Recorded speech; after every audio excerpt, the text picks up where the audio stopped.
बिहार के शिक्षा मंत्री मिथिलेश तिवारी जी लगातार ये बोल रहे थे कि जुलाई महीने में TRE-4 का विज्ञापन हर हाल में आ जाएगा।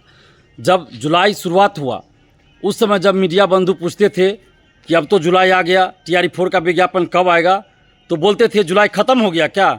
हम बोले हैं ना कि जुलाई में विज्ञापन आएगा, तो आएगा, हर हाल में आएगा। जब आधा जुलाई ख़त्म होने लगा तब इन्होंने कहा 25 जुलाई तक हर हाल में विज्ञापन आएगा। फिर उन्होंने कहा 25 जुलाई तक याचना भेज देंगे BPSC को। और अब सदन में उन्होंने कहा कुछ दिन पहले कि जुलाई अंतिम सप्ताह में BPSC को TRE-4 के लिए याचना भेज देंगे। और एक और बात अखबारों में खबर छपी कि PRT में प्राइमरी में सीट नहीं है, तो ये सब नहीं चलेगा। शिक्षा मंत्री जी, आपने कहा था कि जुलाई महीने में हर हाल में विज्ञापन आ जाएगा, तो जुलाई महीने में विज्ञापन आ जाना चाहिए। और PRT में सीट जो कहा जा रहा है कि नहीं है, तो बिल्कुल ये नहीं चलेगा। सीट रहना चाहिए, हर वर्ग में सीट रहना चाहिए, 1 to 5, 6 to 8, 9 to 10 और 11-12 सब में सीट रहना चाहिए। और 46,000 से अधिक सीटों के लिए जो याचना BPSC को भेजी गई थी फरवरी महीने में, उसी को विज्ञापन के रूप में जारी कीजिए। और सीटों की कटौती नहीं चलेगी। PRT प्राइमरी में भी सीटें रहनी चाहिए। और हम स्पष्ट रूप से ये कहना चाहते हैं कि 46,000 से अधिक सीटों के लिए जो याचना फरवरी महीने में भेजी गई थी, वही विज्ञापन जारी होना चाहिए। और अब लेट लतीफ़ी नहीं चलेगा। शिक्षा मंत्री जी, आपने कहा था हर हाल में जुलाई में विज्ञापन आ जाएगा, तो हम लोग जुलाई अंत तक इंतजार कर रहे हैं।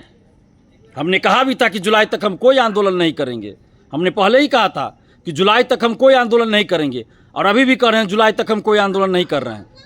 लेकिन जुलाई अंत तक TRE-4 का विज्ञापन नहीं आता है, तो माननीय शिक्षा मंत्री मिथिलेश तिवारी जी, आप अपना इस्तीफा तैयार रखिएगा, क्योंकि अब हद हो गया, अब बर्दाश्त नहीं किया जाएगा।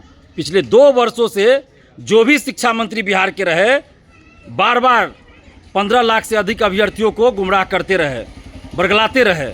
लेकिन अब ये नहीं चलेगा। हजारों शिक्षक अभ्यर्थी ऐसे हैं जिनकी उम्र समाप्त हो गई, हजारों ऐसे हैं जिनकी उम्र समाप्त होती जा रही है। और आप लोग बार बार टाइम पे टाइम, तारीख पे तारीख दे रहे हैं। अब ये नहीं चलेगा। या तो जुलाई अंत तक विज्ञापन दीजिए, नहीं तो इस्तीफा दे दीजिए। अब हम लोग आपके इस्तीफे की मांग करेंगे जुलाई समाप्ति के बाद। या तो TRE-4 का विज्ञापन, या नहीं तो शिक्षा मंत्री जी आप इस्तीफा दीजिए। अब ये लेट लतीफ़ी नहीं चलेगा। आप जो चाहेगा गुमराह कर ले, सबके हाथ में मोबाइल है। कब आपने क्या कहा सब रिकॉर्ड है, अखबारों में खबर छपी है, वीडियो है आपका। तो अब तय कर लीजिए आपको क्या करना है। विज्ञापन देना है TRE-4 का 46,000 से अधिक सीटों पर, या इस्तीफा देना है। और एक ही परीक्षा होनी चाहिए, 2 परीक्षा TRE-4 में मंजूर नहीं। आप TRE-5 से 2 परीक्षा लीजिए, हम लोग स्वागत करते हैं। लेकिन TRE-4 में पहले की तरह एक ही परीक्षा हो, इसमें कोई प्रयोग ना हो, नहीं तो लेट लतीफ़ी होगी। और आप चाहते हैं कि जानबूझकर लेट लतीफ़ी करें ना, ये सभी अभ्यर्थी समझ रहे हैं, सब लोग समझ रहे हैं। तो अब ये नहीं चलेगा, लेट लतीफ़ी भी नहीं चलेगा। और आप या तो जुलाई अंत तक TRE-4 का विज्ञापन दीजिए 46,000 से अधिक सीटों पर, और एक ही परीक्षा की बात हो, या नहीं तो फिर आप अपना इस्तीफा तैयार रखिए। क्योंकि जुलाई समाप्त होते ही हम लोग अब आंदोलन करेंगे। या तो TRE-4 का विज्ञापन 46,000 से अधिक सीटों पर, और एक ही परीक्षा, नहीं तो शिक्षा मंत्री जी का इस्तीफा। अब आप खुद तय कर लीजिए शिक्षा मंत्री जी कि आपको क्या चाहिए। और पूरे बिहार में हम लोग आंदोलन करेंगे, चुप नहीं रहेंगे। अब 1 करोड़ नौकरी का वादा करने वाली सरकार 46,000 सीटों पे वैकेंसी नहीं निकाल रही है। अब ये बर्दाश्त नहीं किया जाएगा। अब शिक्षा मंत्री जी आप खुद तय कीजिए कि आपको क्या करना है, इस्तीफा देना है या TRE-4 का विज्ञापन देना है 46,000 से अधिक सीटों पर, और एक ही परीक्षा करानी है। आप खुद तय कीजिए।